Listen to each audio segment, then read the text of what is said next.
may yahdihillahu fala mudilla lahu wa may yudlil fala hadiya lahu. Al-Imam Al-Ghazali lahir pada tahun 1058 Masehi di kota Ghazal, tepatnya di Persia. Nama lengkap beliau adalah Muhammad bin Muhammad Al-Ghazali. Di kota kelahirannya yang menjadi salah satu pusat pengetahuan itu, Al-Ghazali mulai menuntut ilmu dari para ulama ternama yang ada di sana.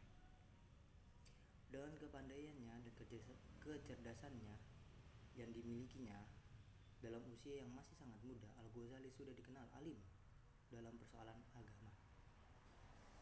Hal itulah yang kemudian membuat Al-Imam Al-Harawain dan Al-Jumaini yang pada masa itu menjadi guru besar di Universitas Nizamiyah memberikan kepercayaan kepada Al-Ghazali untuk membantunya mengajar di sana. Tak lama berselang, beliau bahkan menggantikan Al-Imam Al-Haramain, pemimpin perguruan yang banyak menghasilkan ulama. Menggantikan Al-Haramain, memimpin perguruan yang banyak menghasilkan ulama-ulama kaliber internasional pada zaman itu. Kehidupan intelektual Al-Ghazali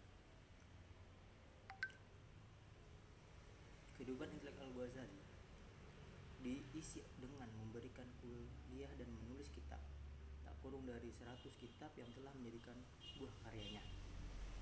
Yang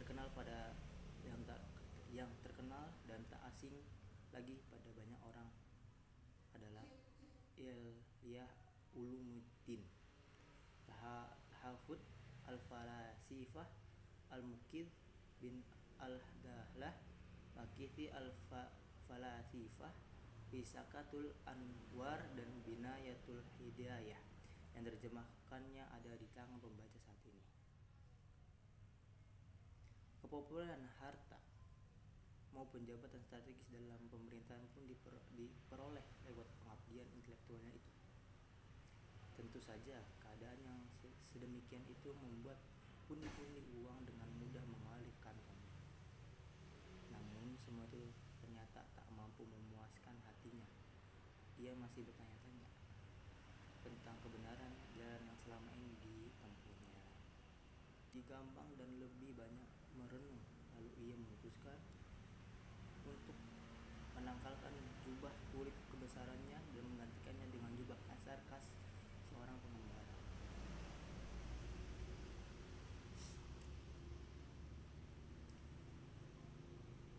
Sebelum masa Al-Ghazali,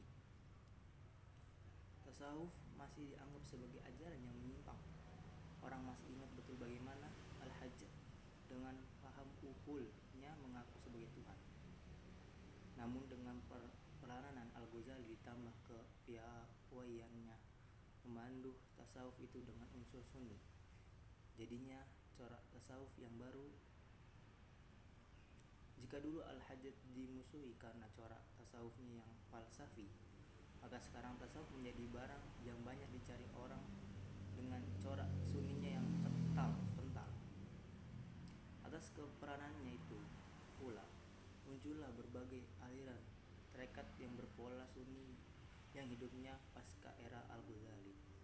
Tanpa jasa besarnya, rasanya mustahil tasawuf bisa bertahan dan merebut begitu banyak pengikut hingga dewasa ini. Al-Ghazali pula orang yang punya andil terhadap pembentukan pemikiran Ahlussunnah wal Jamaah secara keseluruhan, baik dari segi teologi, fikih, tasawuf, dan filsafat. Argumentasinya yang bersifat tradisional terlihat sangat condong membela Asy'ari yang bisa dikatakan saksi dengan sangat jelas dengan Ihya'ul Ulumuddin. Ia pula yang punya andil dan memampunya mazhab Syafi'i sebagai mazhab yang identik dengan Ahlussunnah wal Jamaah. Bahkan pemikiran Al-Ghazali berpengaruh pada semua cabang dan aspek pada mazhab Ahlussunnah wal Jamaah. Akhir kehidupan Al-Imam Al-Ghazali tutup usia pada tahun 1111 Masehi di Tus, Persia. Sampai sekarang namanya masih tetap diabadikan dengan harum dan akan selalu diingat oleh kaum muslimin sepanjang masa.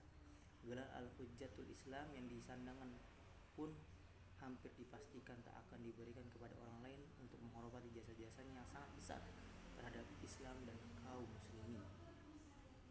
Mungkin itu saja kurangan dan ada salah itu dari saya, datang dari saya dan dari Seton. Assalamualaikum warahmatullahi wabarakatuh. Assalamualaikum warahmatullahi wabarakatuh. Perkenalkan, nama saya Ahmad Mustaqim. Tentang Al-Ghazali dan spiritualitas keagamaan. Kesungguhan Al-Ghazali dalam mencari kebenaran telah menjadikan dirinya seseorang yang kritis dalam menerima dan menilai kenyataan yang ada di sekelilingnya. Sejak usia muda, Al-Ghazali telah berhasil melepaskan diri dari taklid, dan bersamaan dengan itu ia mengembangkan kebebasan berpikir, kebebasan intelektual untuk menemukan kebenaran. Berdasarkan kenyataan, Al-Ghazali meneliti secara kritis setiap proses pengetahuannya. Ia ingin memantapkan kebenaran dan keyakinan di atas landasan yang pasti. Nama harum Al-Ghazali dalam kalangan intelektual Islam telah sama-sama diketahui. Menurut Fazlur Rahman, sebagai salah satu tokoh terbesar Islam pada abad pertengahan, Al-Ghazali sangat menentukan jalan dan perkembangan Islam selanjutnya, lebih banyak melalui apa yang diajarkannya berdasarkan pengalaman pribadinya daripada apa yang dipikirkannya. Rumusan masalah dalam pembahasan ini adalah: 1. Apakah yang dimaksud dengan pengalaman keagamaan? Yang kedua, bagaimanakah proses terjadinya pengalaman keagamaan Al-Ghazali? Yang ketiga, bagaimanakah inti pengalaman keagamaan Al-Ghazali? Metode yang digunakan diupayakan sesuai dengan objek yang dihadapi. Untuk memperoleh gambaran yang jelas secara terperinci, maka digunakan metode historik biografik, yakni metode yang menitik beratkan pada pembahasan terhadap perkembangan cara berpikir dan faktor-faktor yang mempengaruhinya. Metode analitik biografik yaitu suatu metode di mana data yang dikumpulkan mula-mula disusun, dijelaskan, dan kemudian dianalisa. Kesimpulan dalam pembahasan ini adalah: 1.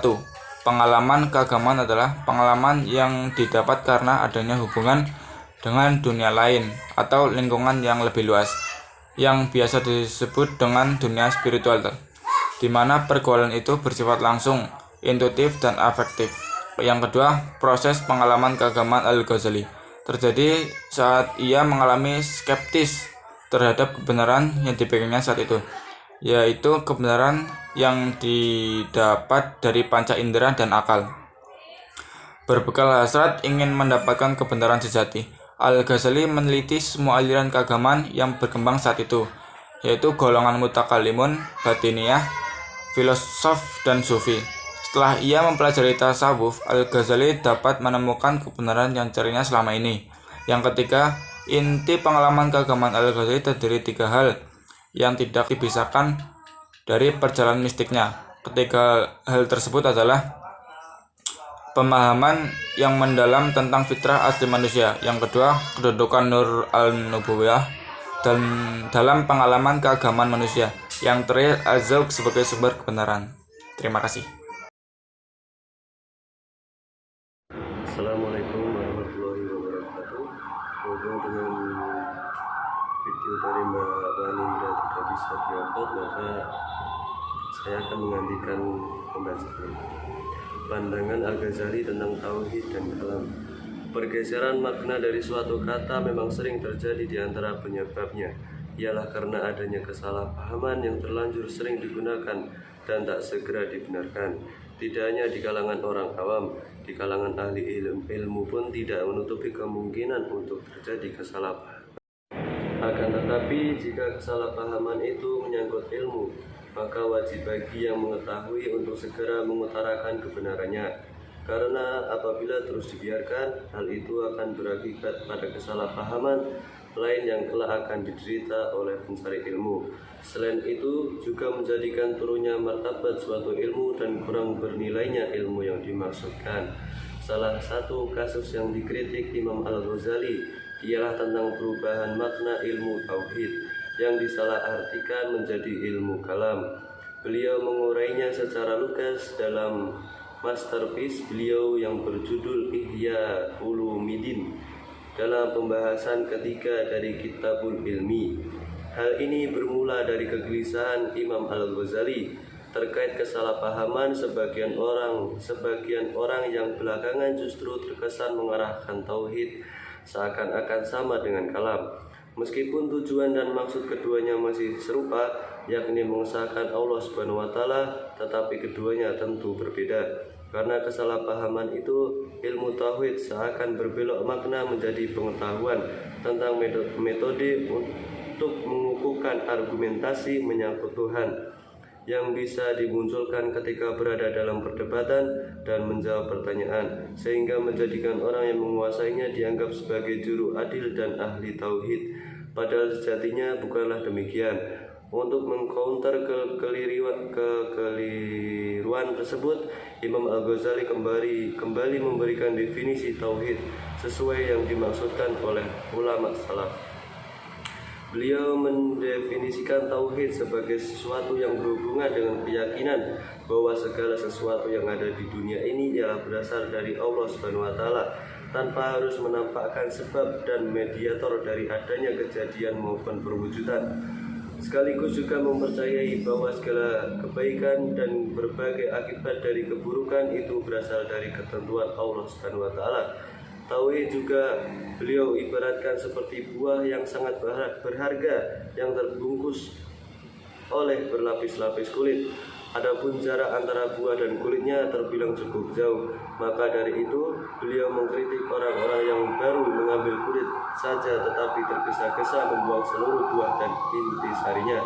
Jika mengetahui pengibaratan tauhid dan buah sebagaimana disebutkan di atas, Imam Al-Ghazali pun membagi tingkatan tauhid menjadi 3 bagian tingkatan. Pertama, tauhid kulit luar, yakni tauhidnya orang yang melafalkan kalimat la ilaha illallah tetapi sebatas dalam lisannya saja. Hal ini memang bisa membedakan diri dari keyakinan Trinitas orang Nasrani, tetapi secara keyakinan bisa jadi tidak sesuai dengan yang diucapkan. Karena lisan dalam suatu kesempatan bisa menyatakan sebuah kebenaran, tetapi dalam kesempatan lain bisa juga menyatakan kebohongan.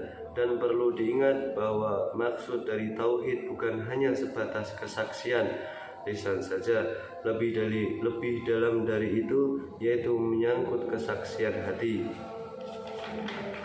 Kedua, tauhid kulit dalam, yakni tauhidnya orang yang tidak pengingkaran terhadap keesaan Allah di dalam hatinya, tetapi masih membutuhkan sejumlah argumen untuk membuat percaya.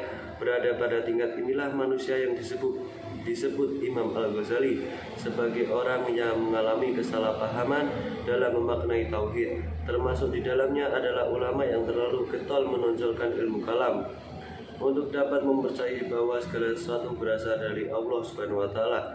Ketiga, buah tauhid, yakni tauhidnya orang yang telah mampu memandang segala sesuatu dari Allah Subhanahu wa taala tanpa butuh apa dan mengapa, tanpa menuntut bagaimana sebabnya dan siapa perantaranya.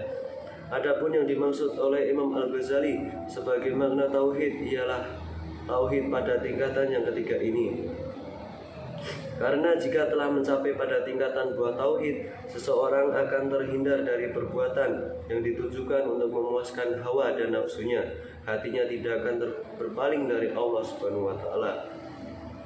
Seseorang dapat disebut sebagai orang yang mengesahkan Allah dengan sebenar-benarnya, al-muhawid al-hakiki, apabila ia tidak memandang suatu keadaan kecuali syarf kitab as-sadah al-muttaqin, bahwa seseorang tersebut tidak memandang sesuatu dari wujud yang tampak, tetapi dari zat yang menciptakan. Yang saya hormati Bapak Hamzah dan teman-teman semuanya, izinkanlah pada kesempatan hari ini saya akan membacakan pandangan Al-Ghazali tentang akal. Fungsi akal terhadap ilmu. Salah satu unsur terpenting bagi manusia adalah akal.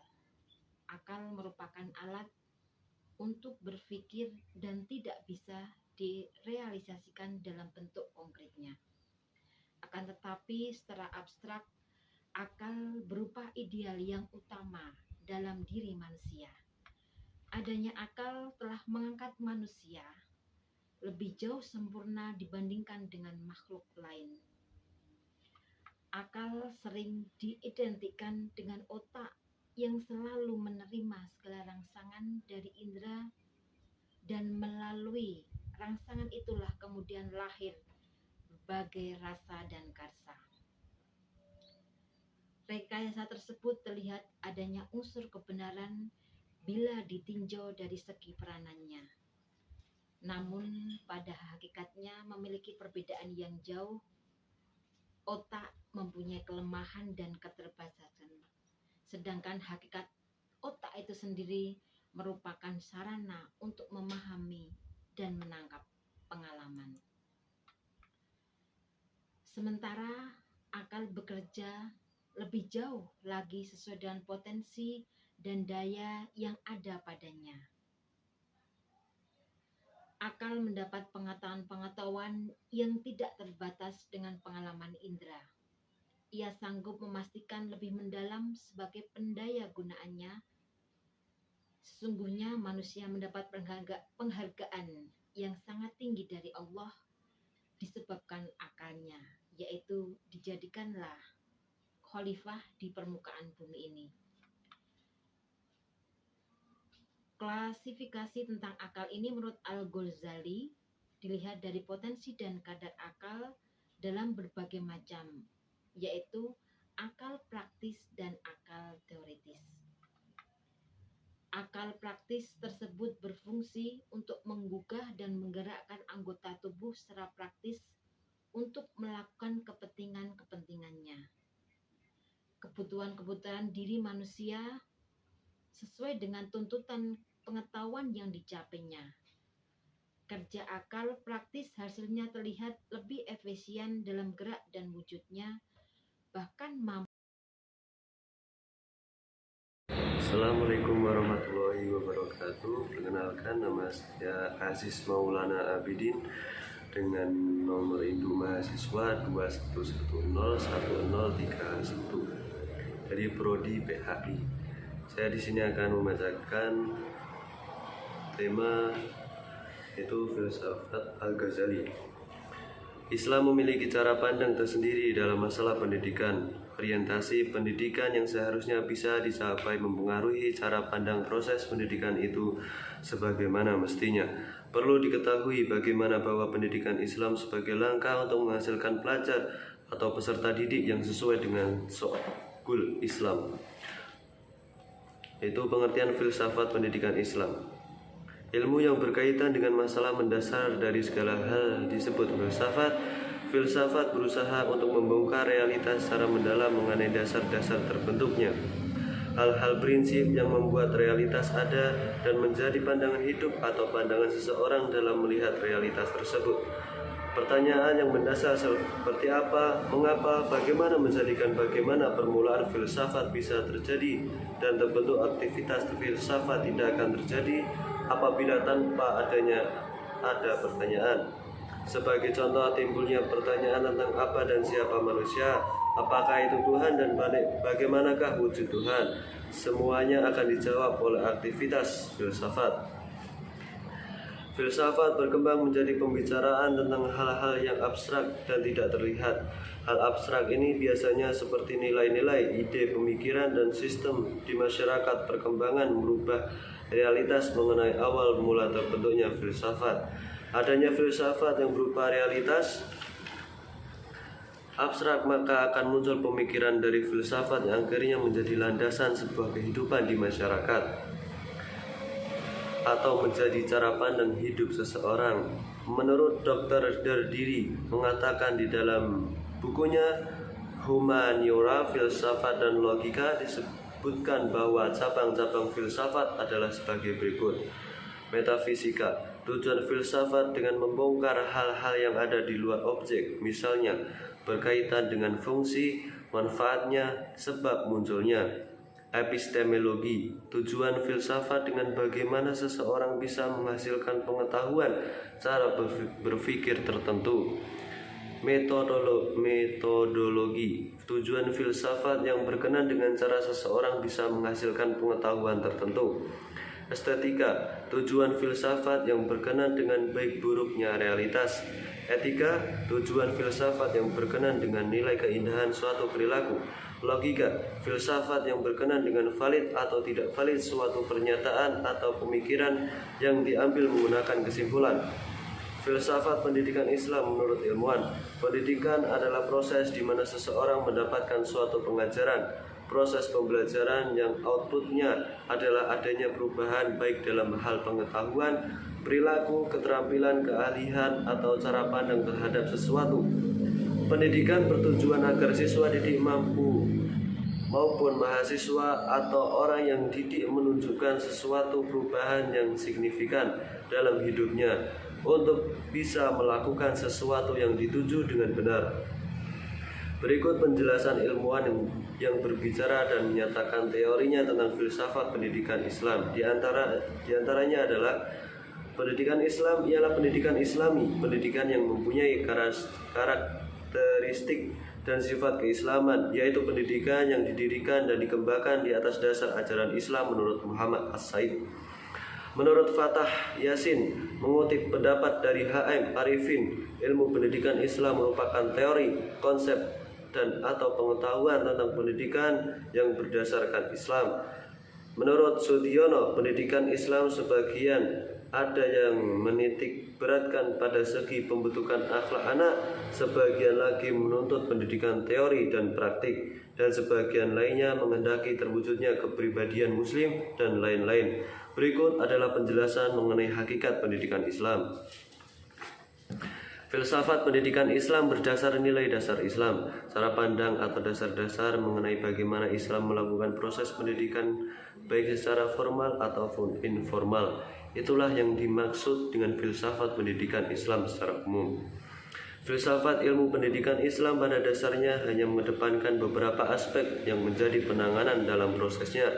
Akan tetapi, ia mulai mengalami krisis rohani pada tahun 488 Hijriah atau 1098 Masehi, yakni krisis keraguan yang meliputi akidah dan semua jenis makrifat, baik yang empiris maupun rasional.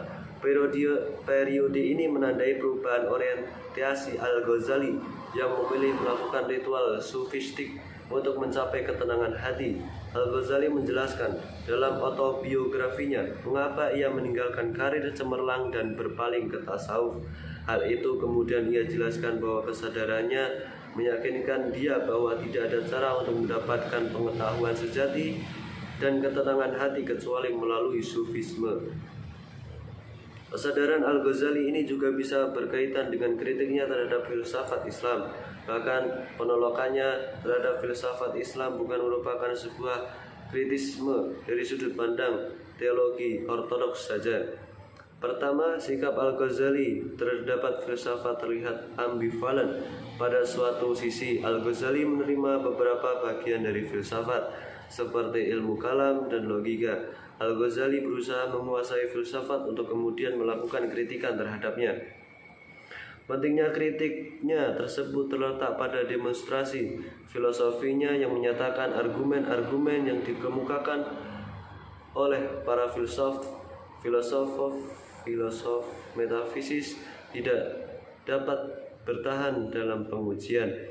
Namun di sisi lain, ia juga dipaksa mengakui bahwa kepastian agama seperti kebenaran wahyu, alam gaib, dan kenabian tidak diperoleh dengan pembuktian nalar. Pencarian kebenaran Al-Ghazali ini kemudian dilakukan selama 10 tahun di menara Masjid Damaskus. Setelah melakukan suluk sufinya, pemikiran Al-Ghazali yang sebelumnya banyak dihiasi dengan argumentasi teologis dan filosofis mendapatkan warna baru dengan sentuhan sofistik. Hal ini semakin melengkapi konstruk rancang bangun pemikirannya. Atas kecemerlangannya, julukan Hujjatul Islam disematkan kepada Al-Ghazali sebagai apresiasi karya-karyanya yang sangat ensiklopedis. Krisis itu tidak lebih daripada 2 bulan. Setelah itu, ia memperdalam studi tentang sekte-sekte teologi, ilmu kalam, falsafah, serta menulis berbagai kitab dalam bidang falsafah, batiniyah, fikih, dan lain-lain. Namun Al-Ghazali tidak merasa puas terhadap kerjanya itu. Lalu ia meninggalkan kota Baghdad menuju Damaskus, di mana ia tinggal selama lebih kurang 2 tahun. Dalam masa ini ia menghabiskan waktunya untuk bertawakal dan beribadah serta beritikaf di masjid kota ini, mengurung diri di menara masjid pada waktu siang hari, lalu berpindah ke Baitul Maqdis untuk melanjutkan khalwah dan ibadahnya kepada Allah. Dalam usia 55 tahun, Al-Ghazali meninggal dunia di Tus pada 14 Jumadil Akhir 550 Hijriah, 19 Desember 1111 Masehi, dengan dihadapi oleh saudara laki-lakinya Abu Ahmad Mujadduddin. Jenazahnya dimakamkan di sebelah timur benteng di makam Tabran berisian dengan makam penyair besar Firdausi.